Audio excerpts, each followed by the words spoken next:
Everybody familiar with this? This is our standard marketing funnel, right? And this is what is often referred to as, the roller coaster we go on for the paths to purchase. And this has anyone seen this before?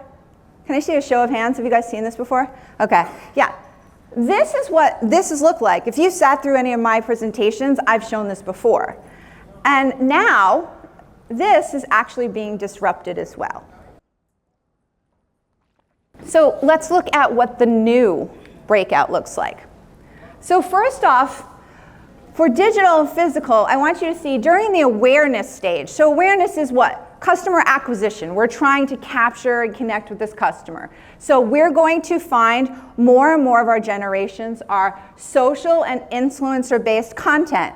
They are scrolling through, catching the eye of someone, and finding products and services this way. Short form video, TikTok Reels grab attention. Online ads, they are more receptive to advertising online.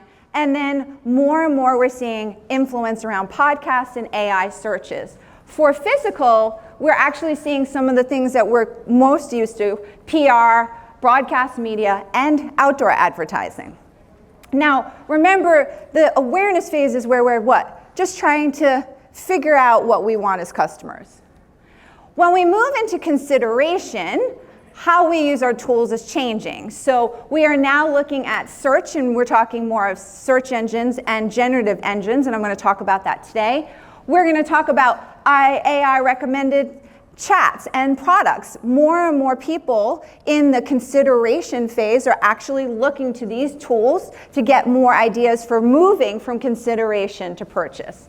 They're also looking at user reviews, and I think we could say every generation looks at user reviews, okay, and blogs. And when I think of user reviews, I want you all to understand it's not just Google reviews or Yelp reviews. It's also reviews on places like Reddit. Remember, more and more people of multi-generations look at platforms like Reddit for advice and information when they're moved from, I want a little bit more about understanding where to buy.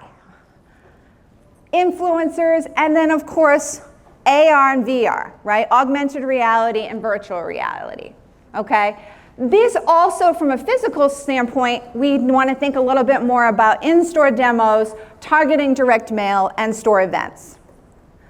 Now when we move through the purchase part of the funnel, we're starting to see them really looking into spending time on websites and mobile apps. They're looking for social commerce, meaning being able to be purchasing on those platforms. And more you're seeing more people wanting buy now, pay later, which is the modern version of layaway financing. They are also a growth in digital wallets and looking for continued support through chat systems. As we move out of purchase and into experience, you want to make sure you're still connecting with your customers. So you really want to be thinking about continued support for chat and video appointments, app and interactive support in general, and then notification and AI components. And then last, building loyalty, looking at app-based loyalty programs, email and push notifications, or SMS, and continued online communication. So as you can see, lots of things are starting to get disrupted, and you're starting to see the adoption from every generation.